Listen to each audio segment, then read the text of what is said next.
puji arak pula. Yang ketiganya, berbualkan kisah, sukakan taik judi, suka makan candu, makan dadah, dan suka busuk mulut, pelucah, pencarut, pengutuk, dan berbualkan kesedapan orang berharta.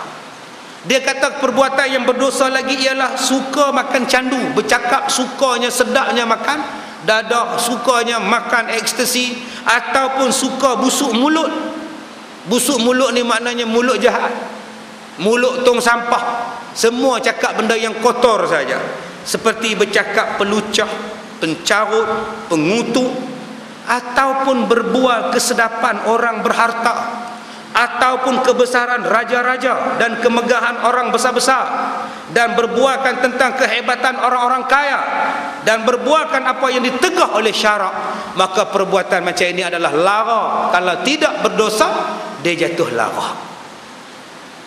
Ustaz, takkan pergi cerita tentang keadaan orang kaya pun berdosa Ustaz? Dia jadi ujub. Ujub ada 3 bahagian. Ujub ada 3. Pertama, ujub untuk diri sendiri. Untuk diri sendiri. Ujub untuk diri sendiri. Ujub ni duduk di bawah riak. Riak nombor 1, ujub nombor 2. Apa makna ujub? Ujub ni makna perasan, bangga. Ujub ni duk rasa diri hebat. Ujub ni duk suka dengan apa yang dia ada. Nama dia ujub. Ujub pertama untuk diri dia dulu. Dia duduk seorang-seorang, dia tengok dalam masjid ni rasa-rasa yang paling lawa aku. Itu nama dia ujub. Ria, dia tunjuk ke orang. Tuan-tuan, lawa tak jubah saya? Lawa tak? Itu ria. Ria lain. Dia pakai gelang mat, dia angkat tangan. Hangat masjid ni kan, duk tunjuk gelang ni. Tu nama dia riak. Ujub lain. Ujub dia tak tunjuk gelang dia. Dia tengok gelang dia. Dia tengok gelang dia. Dia tengok gelang orang sebelah. Besar aku lagi, mahal aku lagi. Tu rasa gelang dia tu kosong dalam. Dia boleh tahu kosong di dalam, tak kosong di dalam. Itu nama dia ujub. Dia parking kereta di tengah padang. Lepas-lepas dia parking, dia tengok semua kereta orang. Lawa aku punya ni. Itu nama dia ujub. Ujub dengan diri sendiri. Orang lain balik dah sembahyang, dia seorang lah sekali.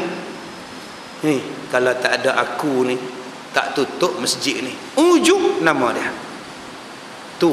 Yang kedua, ujub pada makhluk.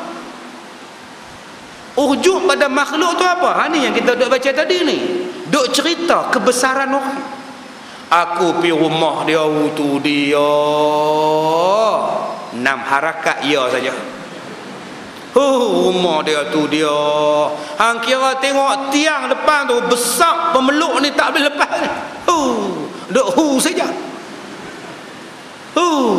Aku masuk-masuk rumah dia tu sebiji macam cerita Hindustan. Tangga ada 2. Besar. Lara. Sebut tentang Hindustan tu, Rajinikanth. Tuan-tuan kenal? Superstar Rajinikanth. Yang isap okok. Pum. Bila tumbuk je, bish. Dia kibah kain dia pun, dish. Lah tak sedap tuan-tuan. Oksigen tak cukup, masuk hospital. Rajini nama dia. Umur 61 tahun, hero tua. Tapi kalau berlakon masih hero. Nama dia Rajinikanth.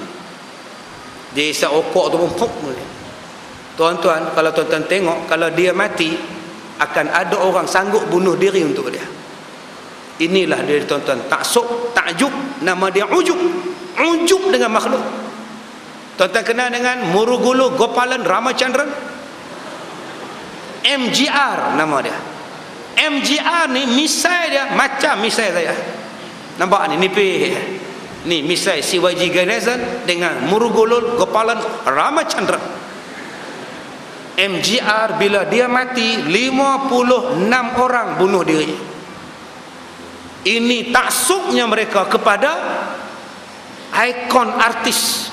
Serupa di Jepun, bila penyanyi dia mati bunuh diri, pengikut dia pun bunuh diri juga. Ini dipanggil ujub kepada sesama makhluk. Jangan begitu. Manusia dilarang ujub sesama makhluk. Termasuklah menceritakan rumah dia hebat, kereta dia hebat, lah kupi rumah dia kereta, garaj dia ada aircon, apa tahu? Garaj pun ada aircon. Ada aircon. Kereta ni hidup ke? Tak tahulah. Pinggan dia pakai tu, Masya Allah. Yang ini Tuhan tak bagi cakap. Kerana bila manusia ujub kepada orang, kata Imam Ghazali, dia tidak lagi ada qanaah pada diri dia sendiri. Orang yang ujub kepada orang lain, dia tidak ada syukur pada diri dia sendiri. Dia duk ujub pada isteri orang. Bini dia lawa sungguh, mata hijau. Loh, adik-beradik hak ke? Dia duk puja, dia lupa pada isteri dia yang mata hitam. Jangan duk puja orang. Loh, laki dia baiklah, baik loh, baik sungguh laki dia. Cek pi rumah dia loh, dia goreng pisang. Bini dia duduk jembangan cek dia lah goreng pisang, buat ayak lah, apa baiklah baik. Ni aku ni tak baik. Ni aku ni tak baik. Yang aku belah hang 40 tahun. Bagi makan nasi tiap-tiap hari, tak baik ke aku? Dulu pinggang hang 24 je. Lah 44 tahu tak? Buat apa kita duk puji, duk cerita pasal orang tu, dia punya pasal ni, puji abang kita ni. Yang ketiga, ujub dengan harta ataupun dengan benda. Tuan-tuan ujub dengan kereta, tuan-tuan ujub dengan rumah, tuan-tuan ujub dengan benda, tuan-tuan ujub dengan handphone, tuan-tuan ujub dengan jam, tuan-tuan ujub dengan pen. Dengan pen pun dia ujub. Pen ni tak ada Ustaz, di Malaysia satu ni saja pen Ustaz. Ini saya duk bangga sangat ni, duk cium pen dia. Itu ujub. Nabi tak bagi, agama kita tak bagi, jatuh kepada takjub. Termasuklah takjub tadi ialah berbualkan tentang kehebatan